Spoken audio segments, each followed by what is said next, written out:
Game trailer that we came up with for Jim Butcher. I also played Queen Mab. I want to do a shout out to all of the people here on the panel, but because we have such limited space up here, not everybody in our group had an opportunity to actually join us on the stage, and I want to do a major shout out to them first. So all the cast and crew members who are in the audience, can you please stand up? We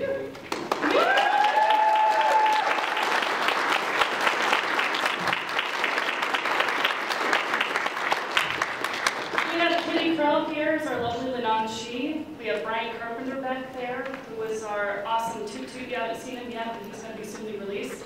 And then we also have Rafael Maldonado back there playing our Goodman Gray for the trailer. So, and if any cast members come in, you guys let me know and let's shout them out. Feel free to mock them, Seamus. Cool, awesome. And there's still a huge line for people to get in, so I'm hoping that they'll filter in and we'll give them a hello there. How about you guys introduce yourselves? I'm Matthew Murbeck. I played Harry Dresden in the Skin Game trailer and all the little shorts that we've been doing for the filming project. And you're an executive producer. I'm executive producer. I still don't know exactly what that means for me, but yeah. Hi. Christian, come over, Mike. Yeah, hey.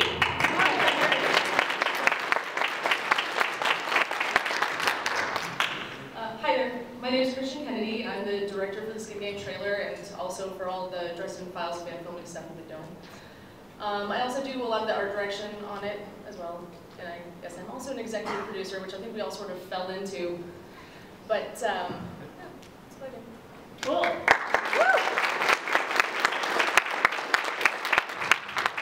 Hi, my name is Matt David, and I guess I'm the only non-executive producer. Yes. I help with the editing and I guess arranging the music too, technically, I don't know what you call that. And the visual effects and all that stuff. He made this video possible, seriously.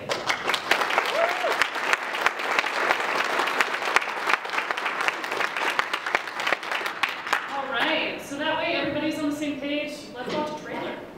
Okay.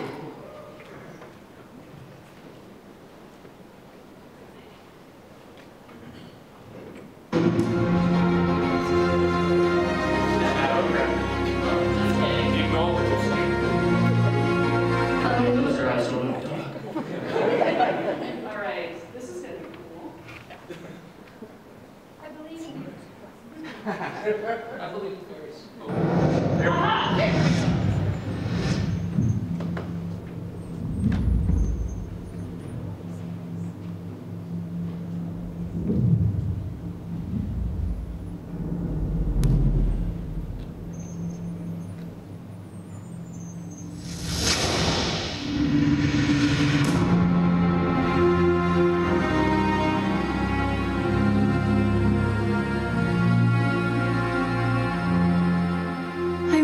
Perform a task for me. What if I say no? The consequences to your model world where there be no map would be dire. The consequences to yourself, even more so. I am the wizard. I am living.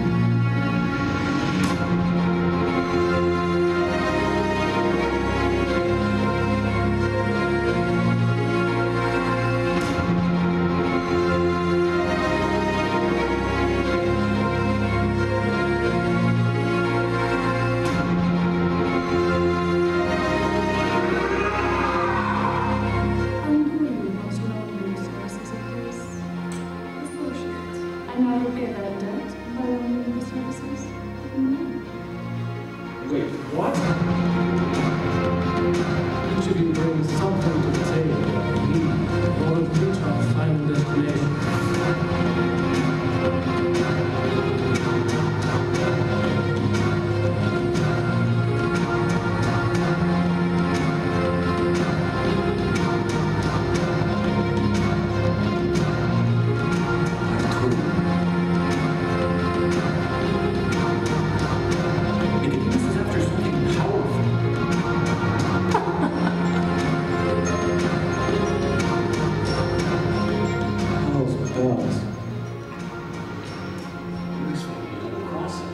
I expect you to be yourself.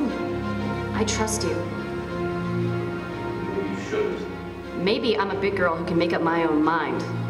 These mistakes could change me. I could end up like these people around Nicodemus. You might be very interested. The only way to do that is to stop caring.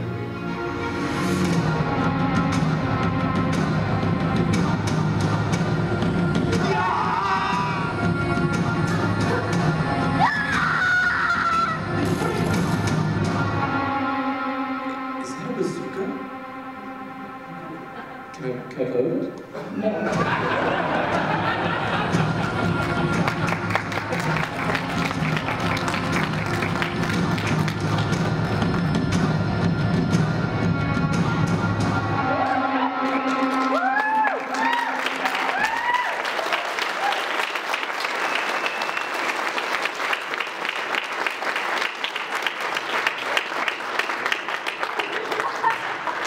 And we actually just had Susan Murphy and Michael walk in, so everybody wait.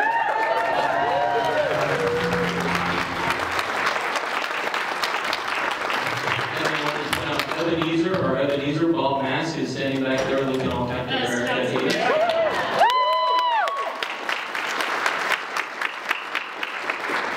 Did any other cast members want to talk? Anybody else? We're giving love and shout outs to everybody since this is a very small table up here, and everybody deserves to be up here. Anybody else? No? How about that trailer, guys?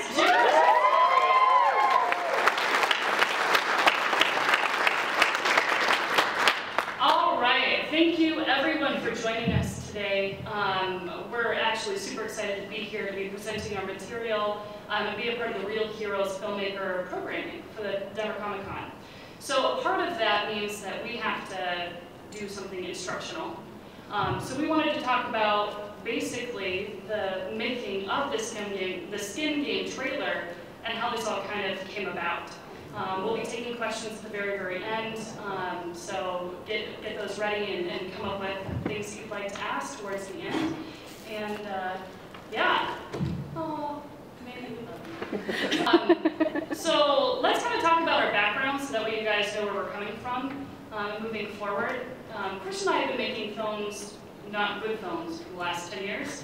We grow a lot throughout the years, but we started out back at a Renaissance Festival thinking about cool stories to tell, and we decided that, you know what, hey, let's write a script.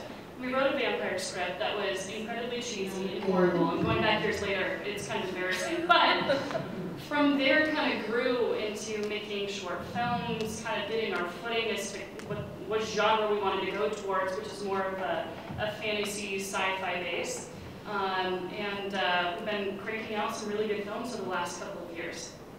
So that's my connection to this group. Now you get to talk, Mr. Founder, do you? Well, my connection to this group is I started it. I've been working on trying to get something like this off the ground for about 5 years, maybe. But most of my background's in theater, opera. I've been an opera singer and an actor for about, I want to say about 15, 20 years. I got introduced to Dresden through a mutual friend, and since then it's just been something that I've really been passionate about trying to do. So I've been trying to learn as much about filmmaking as I can. Despite their bad vampire script, these guys have actually helped a lot to teach me the ins and outs of what's going on behind the scenes. Yeah, that's pretty much my background. Lots of singing.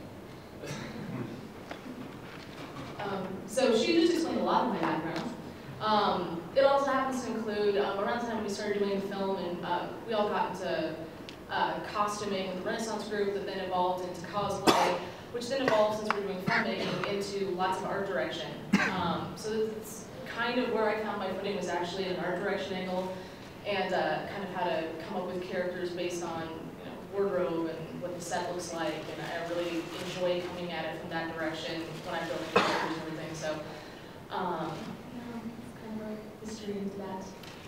Christian's more of the wonderful, beautiful, creative one in our film partnership. I'm more of the paperwork side and the contracts and what we can actually do. So I wanted to add kind of how I do film. Well, that's cool. Yeah.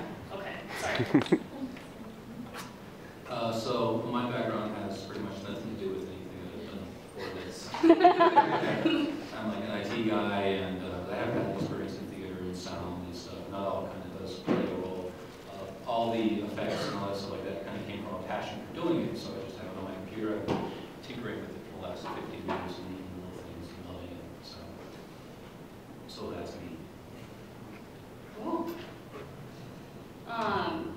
So let's talk about how we actually got into this. You two approached me and said, hey, I have a feel like either, guys. Pretty much. We started off because Matt had been wanting to do Dresden Files for forever. We started off just doing a bunch of like photo shoots and little short, you know, I don't know if any of you guys have seen any of them. We got like little 10 to 30 second clips online of Dresden-based stuff. And then once Skin Game was coming out, we realized we had a really big opportunity for, you know, really showing what we could do and making it an actual production. And we had already cast Tiffany as Mab, but she also happens to be a producer, and so we were asked, we're like, well, it'd be really nice to have a producer on board so we can know what we're doing.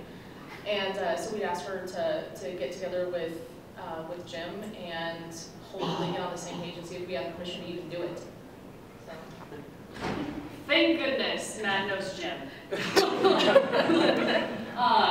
Just one night we decided, God, it was like 11 o'clock, and at our time we're like, hey, let's do a Skype call. That's in the script. That's right. The gentleman who we have playing Bob, the voice of Bob the Skull, Brian Trampler, he was one of the few big fans that I had actually gotten him into the books, and he just kind of devoured them in about a month and a half.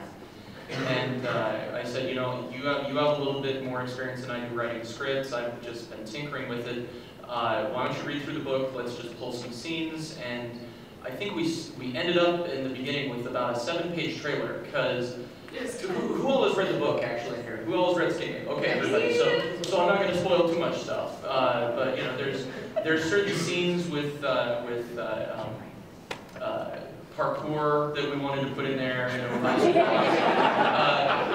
we wanted to put all the cool stuff because we're fans. So we're like, well, that would be awesome too. Let's put that in there. Let's put it right there, and then we can put this. We can put Max. We can put Vadaron. Let's put that. Well, because someone told me, you know, just write the script and shoot for the moon, and then I'll tell you what we can't do. So then we got the 7-page short film, and I took it to Tiffany and Christian, and I said, okay, so let's edit this. And it became, they kind of got their virtual machetes out and just started hacking away at my script while I cried. We tried to do it delicately, meaning he wasn't there to talk about the script and what we're going to be removing. Because it's easier to just pull off the Band-Aid really quick and be like, haha, just cut off 6 pages, sorry. I call it the velvet hammer because they're very good at just bashing me over the head and making me like it. So yeah, as soon as we hacked it to pieces and then found stuff, because we don't have a budget, we all have full-time jobs, we live paycheck to paycheck, so it's like, well, what can we do with, you know, maybe a couple of grand? I got some credit cards, and see what we can come up with from there. So as soon as that actually took place, we got McNutt in the fold, sorry. His nickname for the group, we have 3 Matts. We call him McNutt. His name is Matt David, but sorry, we say McNutt. I was expecting it all. Yeah. So as soon as we got the script done, we shoved it over to him and said, can you do it? Because you don't want to do special effects and have it look horrible. We've all seen that where it's like, wow, that was a green screen. And then some of our stuff could be better if we had more time, absolutely. But we shot it over to you. You and I had, what, a 2 or 3 hour Skype conference, because he lives in Hawaii, to make this even more complicated. To talk about, can we do it? It gave us a very small window every day, because I get home from work and they're like, you know, looking at the sun going down. All right, well, let's talk. Yeah. It was already dark here. Yeah, right. It was like 8, 9 o'clock is when you could first meet our time. Right. So like 2 hours every day, really, reasonably. Yeah. So then we turned the script over to you. What were your thoughts? From an editor's perspective. I always think that everything can be done if you figure out a way, you know. And the real question is, do you, like you were saying before, you want to shoot for the moon. What can you live with if you can't? And if whatever the bottom of that barrel is still good enough, you say yes to it, you know, and you go for that. As long as you have a B plan, or in our case, an M plan. You know, it's like, okay, no, but this will still work, and we'll go with it. You So yeah, there was pretty much nothing off limits. It was actually throwing out more, I think. You know. Guys, what? I can do that. Well, it was, from our perspective, we actually don't have a background in green screen, so this is our first time, and you have to plan that out well ahead of time as to the practical that you want, the practical effects that you want to actually go with the green screen, so that way it's not just totally reliant on a computer image, and hopefully it looks good. So yeah, we had no idea what we were able to do, and you kept on pushing us, which was good, and I'm so thankful for that. But so as soon as we got from there, when you have only 3 weeks of pre-production, we had to figure out how we wanted to put this together visually the fastest way possible. And actually, Matt had recommended a tool called the animated storyboard. And basically what it allowed us to do is Matt, Christian, and I all sat down at Super Salad and said, okay, we got our little storyboards together, we started drawing out not very cool. They were stick figures, they were horrible. They were great. Absolutely terrible. But it was I like them. With little action lines. Yeah, it was pretty cool. So as soon as we storyboarded everything, we had to figure out how we were going to visually capture it. So we got together with our director of photography, whose name is Luke Askelson. He's absolutely amazing. Thank God we had him. I love making little babies with him. Sorry, outside the point. So we got together with him and said, okay, visually I think this is what we're going for. So we shot a really ghetto animated storyboard. And I'll have you talk about this because it's your department. Yeah, so once we had our very, very lean little stick figure people, we basically got together one day at Tiffany's house and just went through the script, and we had anybody play roles. If we had the actors available, we had them come over. But then we hadn't cast a lot of the bad guys in this trailer. And so we just kind of had people stand in, and it looks ridiculous, but just it's really helpful just to understand the pacing of the trailer and how it's going to come together later. And so we're going to show it to you. Well, on a film, the thing is, on a film set, you have time to say, well, let's try it from this angle. What if we do this? Try this a little bit better. Yeah. When we were on such a time crunch, it's okay. These are the shots we're going to have. We're going to shoot it like this and move on, which is how we were able to put it together so quickly because we had a plan. Yeah. This is how we put that plan together. All right. Oh, no. This is going to be so epic. You guys are going to mind blowing. Yeah. Oh, great. That's with the tech, Eric. I'm sorry. So let's start with that. What if I say no? The consequences to your mother, should there be no more, would be the consequences to yourself, even more so. Thriving is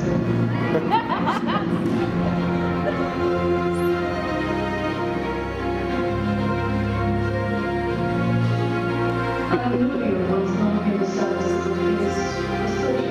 And now that they've had that, well, in the services of mine. Wait, what? Each one can bring something at the same time we need in order to reach our final destination.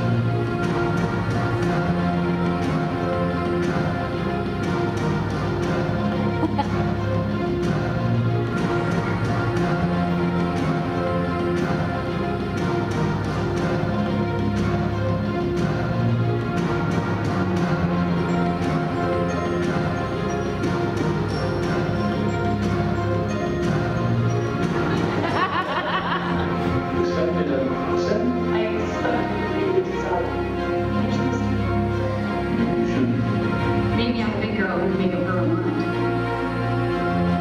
These mistakes have changed me. I could wind up like the people around Nicodemus. The only way to do that is to start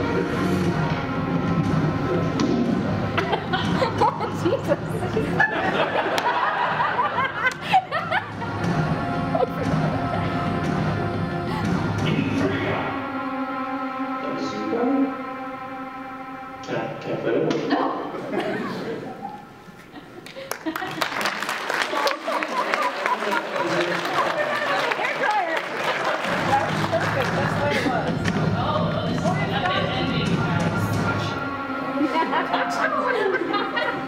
So that was what we originally wanted to put out. That was the first shoot. We didn't like it too much. Okay, pause it. Yep, try it. Just kidding. No, keep saying pause. He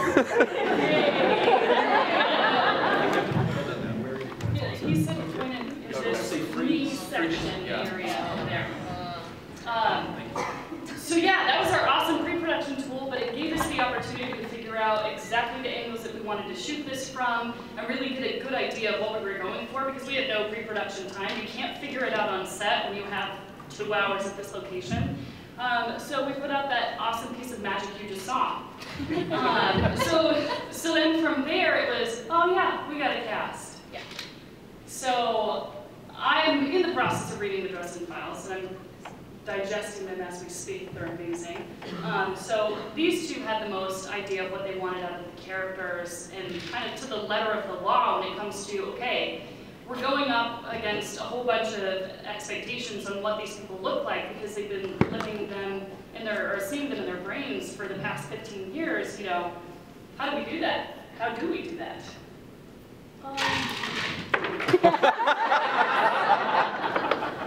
You're free.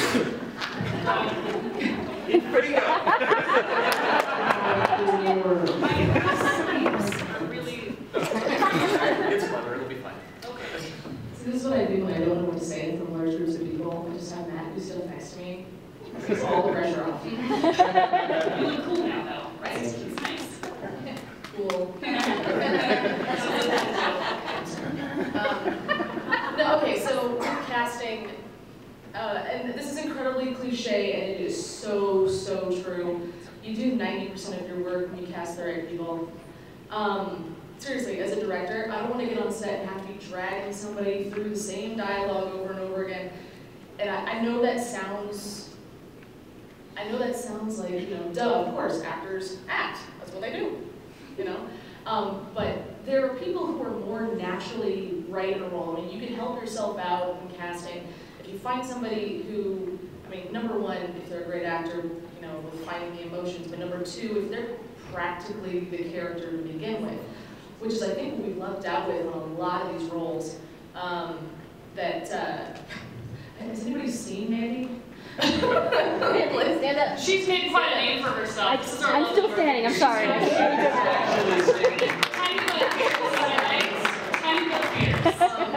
Yeah, like most of our cast, I mean, like, it's not even a stretch to see them as the characters. But there are a few specifics that I had to think about with casting the Skin Game trailer specifically, is that some of these people don't have speaking lines.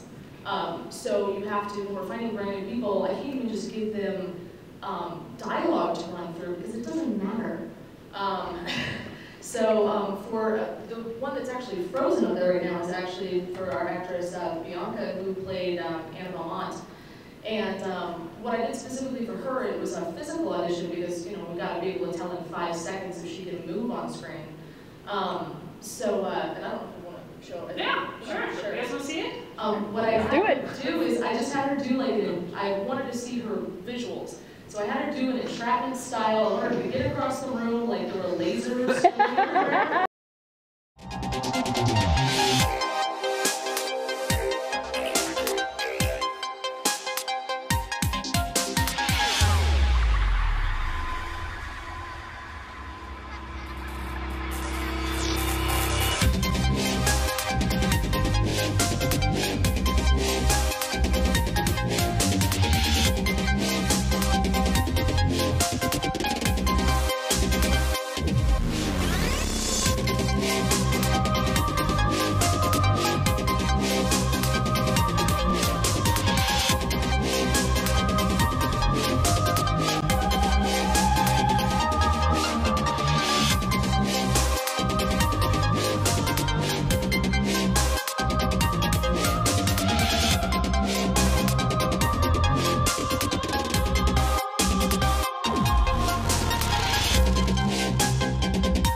go through all these because I don't want to waste a whole lot of time just showing you each of the auditions, because we actually have a lot of them online if you guys are interested.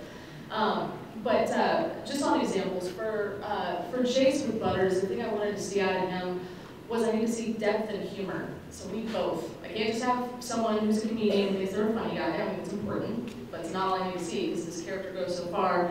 I gotta have somebody who show real depth, and especially real depth of terror. It's actually something really tough for actors to do, to show that level of fear in their face. I don't have the audition where we actually did the Hulk will never die scene. But that's what sold it for me, because we did this for humor and then I did that for fear. It really sold both.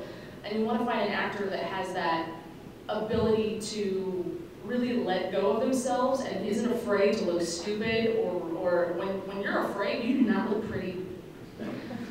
So you need someone who's able to reach that level of ugliness to sell it, because that's believable. And then also with Nick Demas, we were casting Brian Dowling. I wanted to, get that effective. I wanted to feel kind of dirty and smarmy and just kind of icky after talking to him. And he has that effect. He's a beautiful man. He's a total sweetheart. He's going to see this and he's going to Yeah, yes, he is. But yeah, so I'm always looking for different elements inside the character that I really want to come across. And even if it's something that's not necessarily even spoken in their dialogue, I like to have that feel. And when we were casting Tiffany for Mab, I mean, this is before she was even our producer, the thing I wanted about that is that carefreeness on most of it, that idea of somebody who really has no time limit on anything. She's kind of chill about every aspect, especially when you have her against Dresden, who frequently has such time constraints, and to have somebody who's not jumping through his hoops. So yeah, that's kind of what I was looking for. But anyways, we got it all cast. And then we had a very short amount of time before we had to film. So. Yeah, so the next couple of weeks after that, we're literally securing locations, trying to figure out how we actually film a green screen. Who does that? And then finally from there, art direction and piecing it together. And then, holy shit, it was the day of filming. Yeah. Yeah. You can talk about that a lot more than I can, since I was flooding around like a little butterfly. Sure. Just for, I would say that everybody kind of had different roles. For starters, Tiffany was crazy busy because nobody really knows what a producer does. What producers do is actually make sure you have everything that you need. They set up the locations, they make sure all the agreements are signed from the cast, the crew, and all the locations. They make sure we have all of our equipment. So just on the day of, it makes sure that you've got food there, you've got all the cars that we need. Everybody knows how to get there. I mean, there's 1,000 different things that producers get zero credit for, and they're just running their butts off behind the scenes all the time. In the meantime, what I was doing, so we were getting with actors, we were casting. Like I said, I do a lot of art direction. So good news is we had half of our people cast, and a lot of people provided their own costuming. But for the other half of people, basically, we hit Goodwill and started seeing what we found in character. I got everybody's sizes and tried to find things. There's a few specialty items. You don't even get to see them very often, but if you look closely, Butters is actually wearing a Polka Fest 2011 shirt that we had special ordered. So we put a bunch of details in it. It'll probably never be seen, but that's kind of what our direction's about. So yeah, we just massively crunched and got all the costumes and props and everything together just through sheer hitting the pavement and running everywhere every day after work. And then day of filming, talk about the green screen aspect, and Matt can add on a little bit to that because he was in the wings to be attacked, thank God. So that way we could ask him, like, this is what we were thinking of doing, can we? Right. It's your turn to talk now. Okay. I was like, oh, really? Let's hear this. Yeah. Yeah, so I gave like a really rule of thumb way to approach it, which was, whether or not the camera's going to move and whether or not an effect was going to be behind or on someone was really the only two things we really focused on. So if the camera moved, we wanted spikes on the wall so we could track, put things in. Otherwise, I do it with my hand, and no one can do that well. And if it was locked out, those kind of sky's the limit. The trackers actually hurt because now I got to remove all the trackers and stuff. And if a body, if a tracker back there, and if I have a tracker there, and the body goes in front of it, I got to chip all that off to make sure that you don't see an orange cross showing up on someone's shoulder and stuff. So, and it was really tricky for them. So for the most part, I think they just gave you those 2 rules and said, okay, play. Yeah, well, we talked for hours on those 2 rules. Yeah. 1,000 different questions around it and still not getting it. But There's a lot you can't convey until you actually go and do it, and you see what happens. So. yeah. It was interesting when I found out that I think it was halfway through the day, we had 2 days of shooting where we did practical sets. And then the second day we did all the green screen. And about halfway through the day I was wondering, God, this is amazing. Everybody's on point. Everybody's just moving like the well-oiled machine cliche. And I found out nobody on the set had ever worked in green screen before, which was amazing. We had 2 people. Oh, we did? We had 2 people, Seth, our gaffer, who lit the green screen for us, and then Butters, who was also an on-set rep, and was also going through all the green screen images just to make sure that it maybe kind of worked. So those were the only 2 people though. But that none of the uppers had at all. We're like, cool, let's do it. And I was spoiled as hell because when we worked on the previous piece, Lost, and when you see that little 3-minute bit, that was filmed with no idea that special effects would be coming from me. And so things that would have been great, like the set replacement, if you had been on bed in front of a wall doing your thing, that would have been. You've seen the maybe you have. You guys have seen Lost, right? The one with Susan. Have you guys all seen the short that we did with Susan? Okay, nobody has. I did. But anyway, so when I was trying to do all the effects for that, I had to cut everything out, mask it, rotoscope, that kind of technique. And then they came out with all this green screen stuff. And the first day you did that, I was like, oh wow, let's show you what I do. I think like the next day or the same day or whatever, we did the Infrigo bit, pretty much like you saw it on that shot there. And I was like, oh, green screen, thank you, this is so much better. We sent you the raw footage that Sunday, the day we wrapped shooting, and the next morning you had the shot of me doing the Infrigo spell. I mean, you would literally process that in 15, 20 minutes and overnight. And that's when I'm like, okay, this is going to be awesome. Yeah. I was going to say, one of the interesting things for me, I don't know if anybody in here has ever shot green screen, but I was really enjoying our director of photography would come up and ask me kind of the color tones that I wanted and the feel that I wanted from the scene, and they would have to light it that way. Like obviously, if we're in an elevator or there's a bunch of fire everywhere engulfing somebody, and discussing the movement of the lighting and. Because obviously there's flame, you have to see it flicker across their face. There's so much that we learned on this that I had no idea about before going into it. But yeah, we just had great people, which also, by the way, other people have snuck in while we were sitting here talking, is Greg Niemer right here, who's my assistant director, who is amazing. Oh, stop! He also played Binder. So. And then the link behind him is Binder's minion.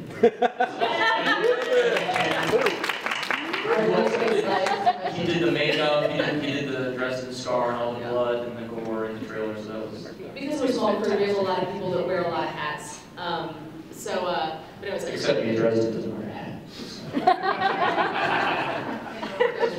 He's so proud of himself. But anyways, yeah, it was a very new experience. I'm shocked that it came off so well. And I think it's just because we had amazing people. Pretty much everybody in the cast and crew, they've read the Dresden Files and are really passionate about it. So it's really cool to have everybody pulling on it. So, but whatever. Cool. That's all I have to say about that. I think we need to hand it over to the post-production process for our lovely Matt over there. You let me know when I need to cue up a video, because that's going to take. Okay, how about now? Go ahead and start getting to the last thing. Is there a last button on there? That'd be nice. No. Not going to happen. Maybe I shouldn't touch that. Yeah. So what we're going to see is a very simple segment of it where you see cut in half, and you see on one side the finished version, and on the other side what the kind of work. I actually seen this earlier, it did not go well. So just saying. Oh, that looks like that could be it. Yeah, it is. It's very Carol-esque for me, so. Yeah. All right, so I guess the beginning of that, and then just roll that, and you'll see a few things in there. And I'll just talk over this, if that's cool, because you've seen it.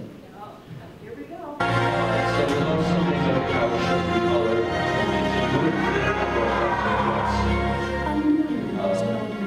A lot of contrast put in, a lot of recoloring. The eyes obviously shows up in contacts, a lot of tracking and such. Didn't have a green screen there, so we replaced one of the backgrounds. Should be doing something Right there. in order to reach our final destination. The first one has these buildings down there.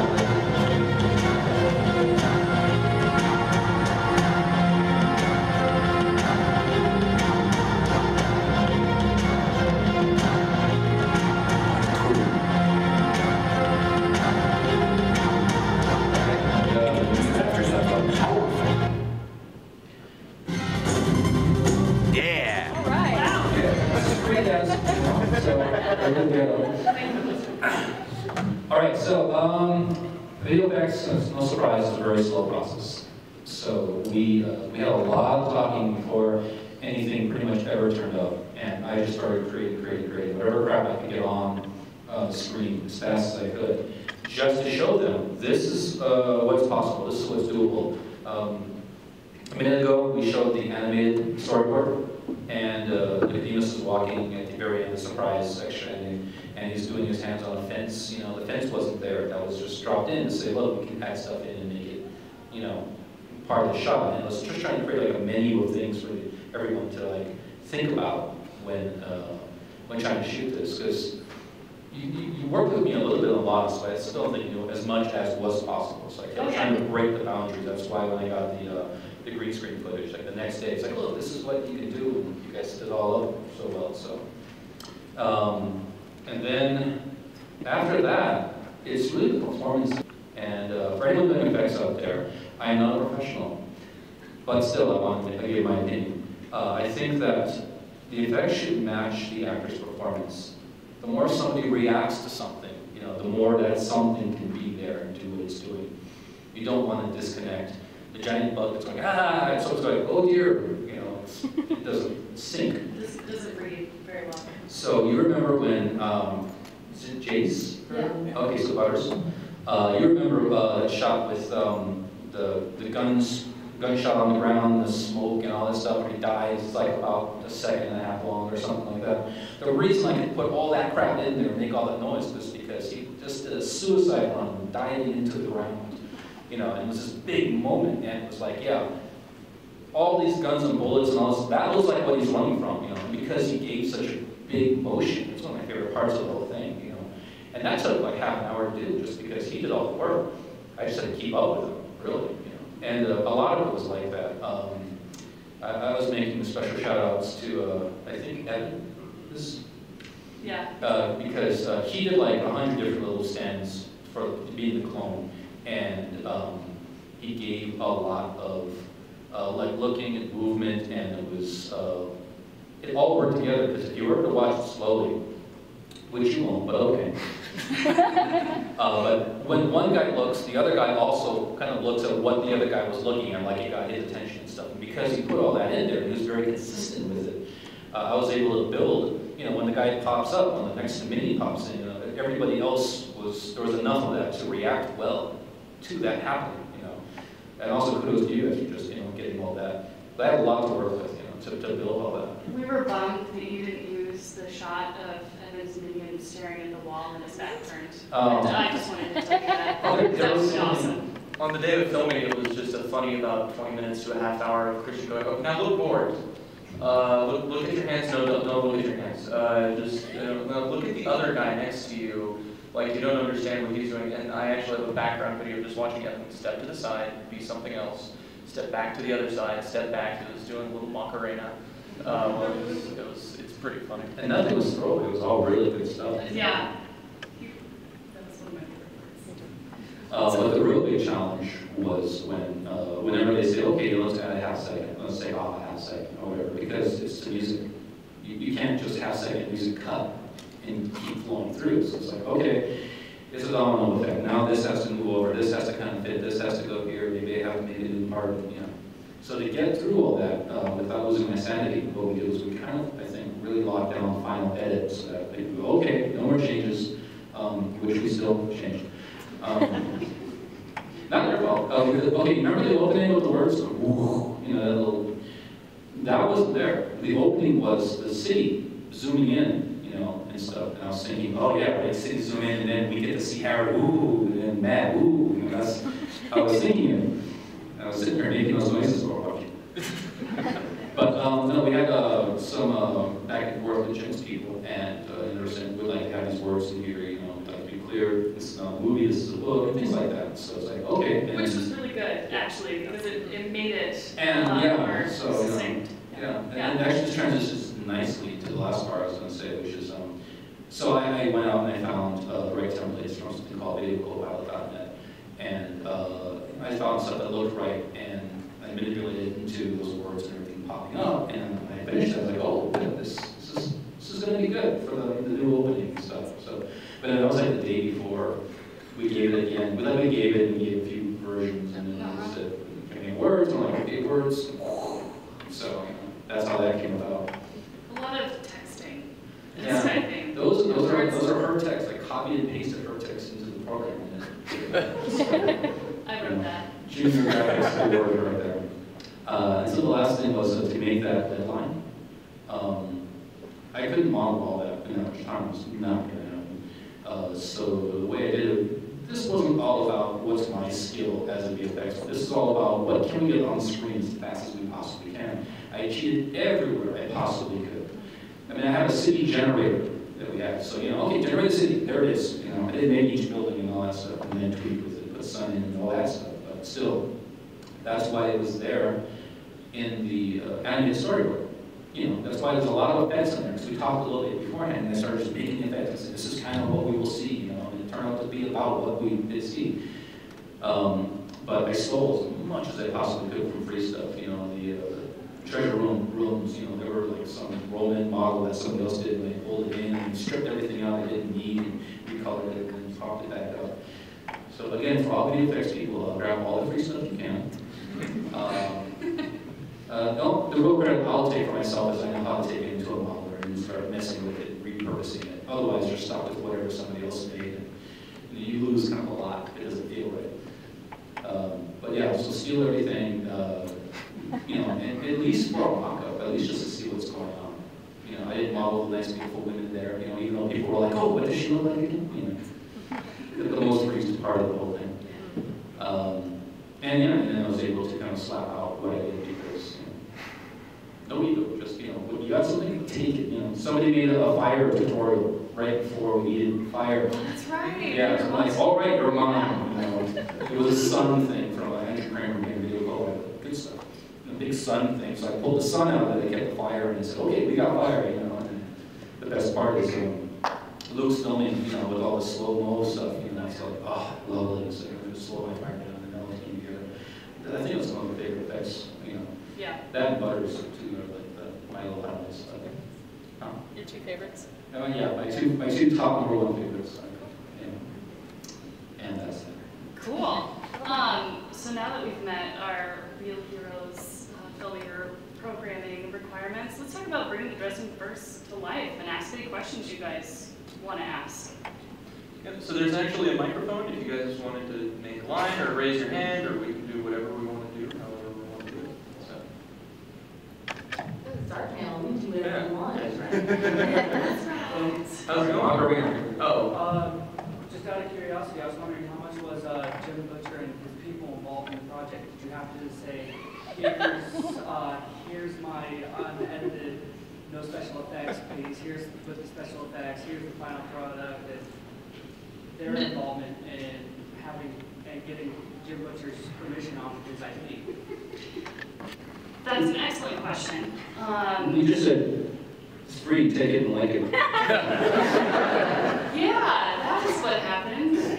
No, there was a lot of communication back and forth between Jim's manager, and his publicist and publisher to make sure that everybody was on the same page. We gave them the script. We got final script approval saying that it was okay that we move forward with that. Thank you. Then from there, it was just me updating them, okay, this is where we're at in the production process, this is what's going to be happening next, we're in the midst of, preparing for the green screen, okay, as soon as everything was shot, I was updating them, saying, hey, it looks great, we're really proud of the footage, and just constant updates and communication, so that way, I mean, if you're a random filmmaker contacting an artist or author and asking for their permission and their managers and publicists, I mean, we're just random kids from Colorado that like making films. So it was, I wanted to keep them engaged in the process and keep them updated as to what was going on. Once we got to the final edit, I didn't ask them about specifically what they thought, because we were up against such a tight window of time. We knew where we wanted to go.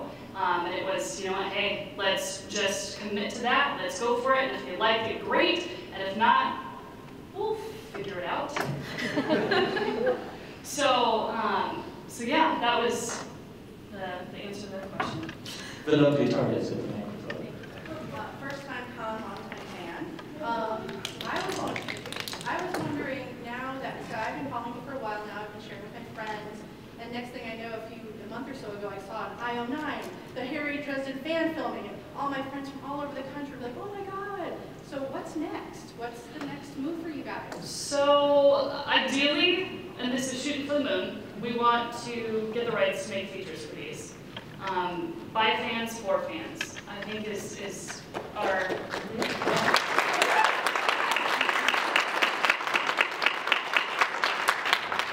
We can't compete with Hollywood when it comes to money, but we can compete with Hollywood when it comes to heart and passion. And knowing these characters, knowing the world, bringing it to life. If you give us the time and the money that we need, we'll make a damn fine Dresden Files movies. Yeah.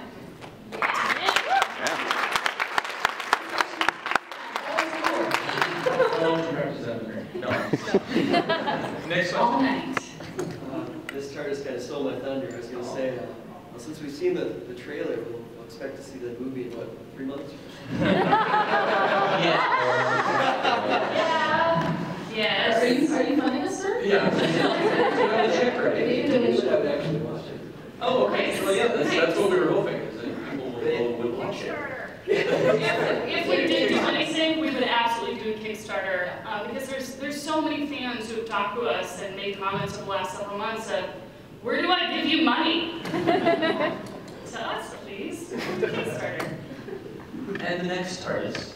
When will we get to see Tutu and all of the other new characters? Brian, we just cast here not too long ago. No, that's why I'm looking to this woman. She's got to make it happen. Soon, the problem, I was actually already backlogged on videos as of January. And then Skin Game basically put, because that was our priority, it put a halt on everything I was working on. So I'm actually backlogged right now on videos you guys haven't even seen that I'm trying to get out. So at some point in time here, the next thing I want to film is actually something with Tutu. But again, because that's even more complicated than like some of the stuff we've filmed already is just Dresden in the streets, meeting people. Occasionally there's some magic effects and stuff going on, but Tutu's 110% effects. So in order to get that, I kind of got to get my act together on green screen a little bit more. We got to figure out how we're going to pull that off. So hopefully soon. I don't have an exact date yet, but it is in progress. I think we cast him. I think we cast him a week before we started on the Skin Game trailer. So I was like, I wanted to film stuff too, but this is more important. And then all of it just came to a halt. So we haven't done much in the way of any of the shorts and stuff like that. Yeah, we need pizza. That's to get So the guy that looks suspiciously like me. Where'd you get the great staff? I made that myself, actually. I pretty much made all of my stuff. I made the bracelet, the rings. I didn't make the coat or the t-shirts or the jeans. I'm not that good. But I made a blasting rod. I made a staff. I've actually gone through several blasting rods, and there's a couple things I want to do next. But yeah, I made it myself. How much? It's a great trailer. Have you gotten any feedback from Butcher on the final? He hates it. He absolutely hates it. There's a couple of restraining orders. We don't talk about that. Yeah, no, we can't. He won't know. Last question.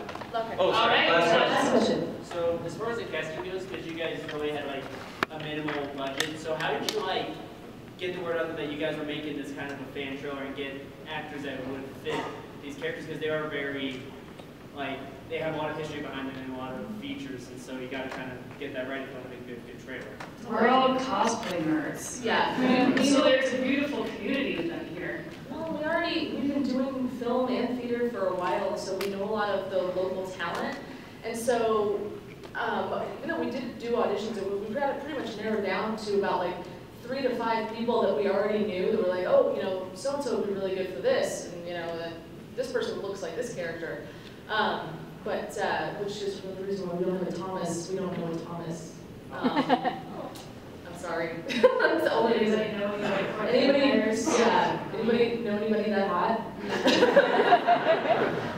But yeah, we have a big pool of people to cast from just based on our film, theater, and cosplay background. So. Thank you. Yeah. I think that's it.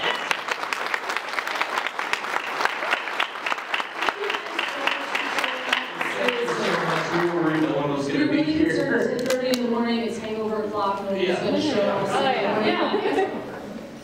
Thank you guys very much. Thanks. We'll be making more.